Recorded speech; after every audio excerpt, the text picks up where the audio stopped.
Sneg je prvič to jesen zapadel tudi v nižinah. Zjutraj je pobelil dele Notranjske, severne Primorske in zgornje Savske doline do 400 metrov nadmorske višine. Ponekod na Gorenjskem se je tanka snežna odeja za nekaj časa oprijela cestišča, vendar zimskim službam še ni bilo treba na ceste. Največ 20 cm snega so namerili na Vojskem. Na cesti Ajdovščina-Col-Črni Vrh-Godovič je bil za priklopnike in polpriklopnike nekaj časa promet prepoveden. Drugje pa vozniki snegom niso imeli resnejših težav. Tomaž Lovše bo najverjetneje že danes izpuščen iz pripora. Kot je znano, je včeraj preiskovalna sodnica Ljubljanskega okrožnega sodišča zanj proti plačilu varščine odpravila pripor. Lovše je ponudil kar 1 milijon evrov varščine, kar je največ doslej. Kot je zatrdila Lovšetova soproga, je varščina že plačana, tožilec pa se po neuradnih podatkih ne bo pritožil. Minister za pravosodje je dopoldne predstavil nekaj načrtovanih naložb v pravosodju v prihodnjih letih.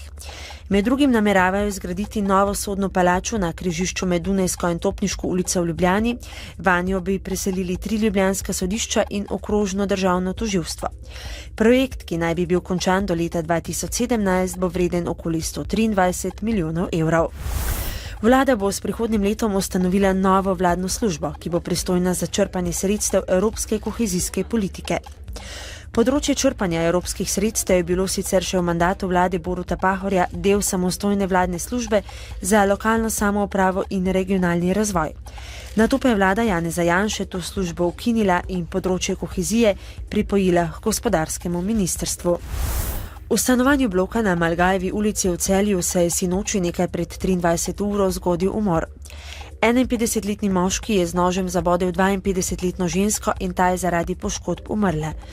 Po neuradnih podatkih naj bi bil storilec žrtvin brat. Policisti so osumljencev že sinoči odvzeli prostost. Na Agenciji za okolje opozarjajo, da v soboto in nedeljo obstaja verjetnost poplavljanja rek v južni, vzhodni in severovzhodni Sloveniji.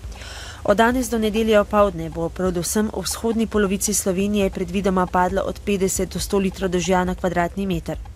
V soboto čez dan in v noči na nedeljo lahko poplavijo reke na območjih Pomurja, Slovenskih goric, Haloz, reke s poviri na Pohorju ter reke na Koroškem in v Posotelju. V noči na nedeljo in v nedeljo obstaja velika verjetnost za razlivanje Krke. Poplavijo pa lahko tudi reke na območju Dolenjske in Suhe krajine ter reka Kolpa.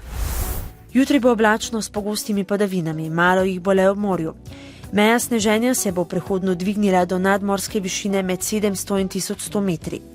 Najnižje jutranje temperature bodo od 0 do 6, ob morju okoli 8, najvišje dnevne od 2 do 8, na Primorskem do 12 stopinj Celzija. V nedeljo bo oblačno z občasnimi padavinami, ki bodo čez dan slabele in do večera večinoma ponehale.